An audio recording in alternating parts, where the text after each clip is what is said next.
वृंदावन में एक संत हुए जमुना दास जी। बिहारी जी दर्शन करने जा रहे थे तो बिहारी जी की गली में अब तो बहुत भीड़ होती है, पहले भीड़ भाड़ इतनी होती नहीं थी।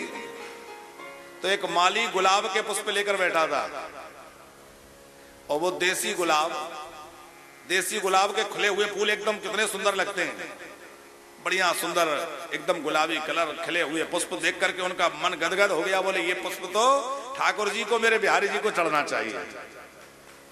तो माली से कहा कि ये सारे पुष्पों की डलिया मुझे दे दो। कितने की दोगे? उस समय जैसा मूल्य रहा होगा उसने आना दो आना जो कुछ होगा वो कह दिया। संयोग से उसी समय एक जो है नगर वधू, एक वैश्या वहां से किसी के साथ जा रही थी। उसने अपने साथ वाले व्यक्ति से कहा कि ये पुष्प जो है इनका गजरा बना के मैं फूलों का अपने बालों में लगाऊंगी, ये मेरे लिए ले लो। वो माली के पास गया तो माली ने कहा कि ये पुष्प तो ये महात्मा ने खरीद लिए। बोले नहीं नहीं, ये मुझे चाहिए, भले ही दो गुना पैसा ले लो। और उसको तो पैसे से मतलब, उसने कहा ठीक है तुम ले जाओ। महात्मा के आंख भर आई जमुना दास जी की कि कहां तो ये पुष्प वहां के बिहारी के चरणों में चढ़ने जा रहे थे और कहां एक बाजारू औरत के सिर पर लगेंगे। नहीं, मुझे दूना दाम देना पड़े तो मैं दूंगा, लेकिन पुष्प चढ़ेंगे तो वहां के बिहारी के चरणों में। अब वो बोली लगना शुरू हो गया।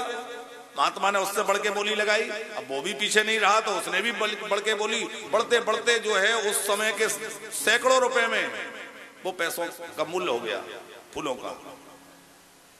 अब जब बहुत मूल्य बढ़ गया बोली लगते लगते, तो उस व्यक्ति को लगा कि इससे ज्यादा कहां से लाऊंगा, इतने में तो 2-4 महिलाएं ये आ जाएंगी, इससे अच्छा है कि चलूं। छोड़ के चला गया। उस माली ने कहा कि महात्मा जी पुष्प तो दूंगा तो उतने में ही दूंगा जितना आपने पैसा लगाया है, नहीं तो भले ही यमुना जी में बहा दूं पर इससे कम में नहीं दूंगा।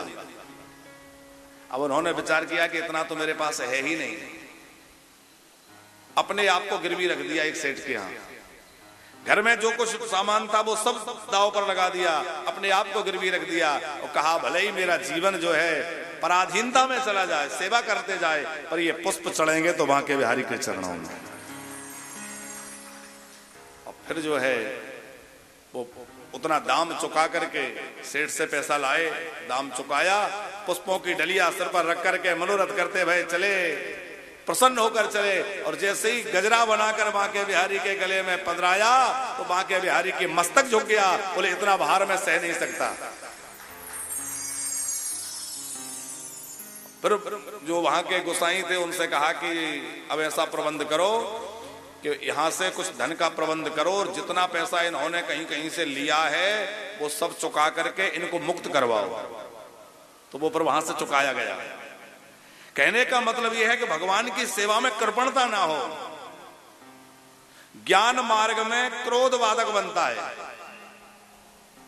कर्म मार्ग में कामनाएं बाधक बनती हैं और भक्ति के मार्ग में लोभ बाधक बनता है। यदि लोभ आया तो भक्ति सफल नहीं होगी। कामेन कर्मणः नाशा स्यात्, क्रोधेन ज्ञान नाशनम, लोभेन भक्ति नाशा स्यात्, एतस्मात् त्रयम् त्यजेत। इन तीनों का त्याग करें।